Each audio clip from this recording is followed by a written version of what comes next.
I'm joined now by Chief Investigator David Hammer. I know your phone has been ringing off the hook all day long. One of the big takeaways I think a lot of people have from today is the political factor of all of this, and it seems as though the sheriff is very concerned about that. Can you talk about that? Yeah, well, there were two press conferences this afternoon where she responded to all of these concerns, obviously, and the spectacular failure that we see here. And the first thing out of her mouth is politics, and the last thing out of her mouth in the last press conference was politics that her opponents somehow, and she just made the suggestion like it was on purpose and that it was orchestrated by her political opponents, but gave no proof of any kind. And it all led into this idea that it was just too convenient that this was happening as she's starting her re-election campaign. And of course, part and parcel to that is that it has to have been an inside job with people who work for the sheriff's office working to make this happen. Mm-hmm. I think that it's clear that there's clear indication that that had to have been part of this, because otherwise how could they have managed to do everything that they did and to have gone undetected by anybody on the staff, supposedly undetected, for as long as they did? Because if they made the move at 12:23 a.m., got out, as we see in the monitor, as they get out at around 1 a.m., and then nobody notices supposedly until 8:30 a.m. That's obviously, people need to know that that's going on. Now, the blame is also on the low staffing. If you have only one civilian employee who's in a booth monitoring the pods and monitoring on this one Delta 1 pod, as they call it, on the first floor,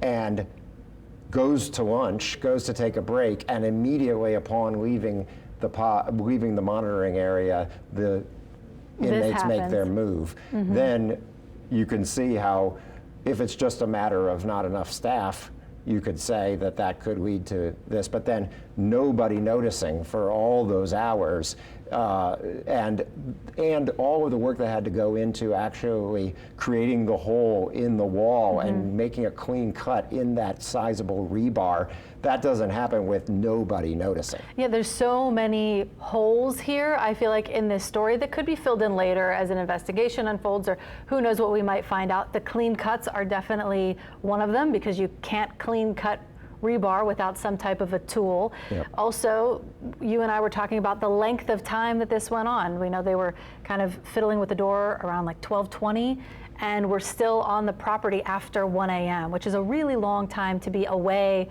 from watching a camera. Right, exactly. And if it's true that there were 36 people on staff for the entire jail to watch 1,500 inmates on 8 separate pods, to monitor all of that with only that number of people, that's a problem. But Sheriff Hudson and her staff blamed a lack of funding.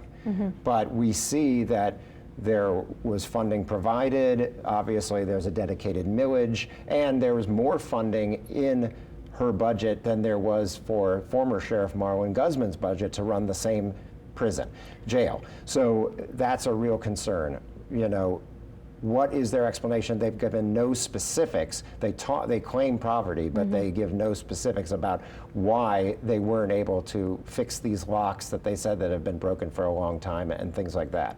Yeah, that's definitely one of, we do see this blame shifting, I think, today. And like you mentioned, those locks have been a key thing. We saw a video of them kind of pulling them open. So is there any kind of answer yet on, do they have the money to fix this? Have they been fixed, or have they not? Well, what we need to do is get the information from public records of what they have in the budget dedicated to these things. But the problem is that other agencies have public-facing, budget information. The sheriff's office does not have it broken down like that with their contracts. They claim they couldn't afford a regular maintenance contract to maintain these things. We need to see that information, and the city council has requested that information and has not received it to this time.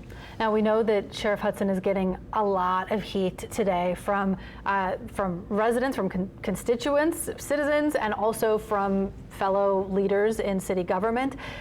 So when it comes to, I guess, what happens next here, what does happen next? What are you looking for? And also, what are we going to find out about the conditions inside the jail in terms of how much control she had over what was going on? Well, we do expect there to be a state investigation of what went on. You know, the sheriff says that she's investigating. There are 3 employees who have been suspended, and they're doing an investigation. But can the sheriff investigate her own office here?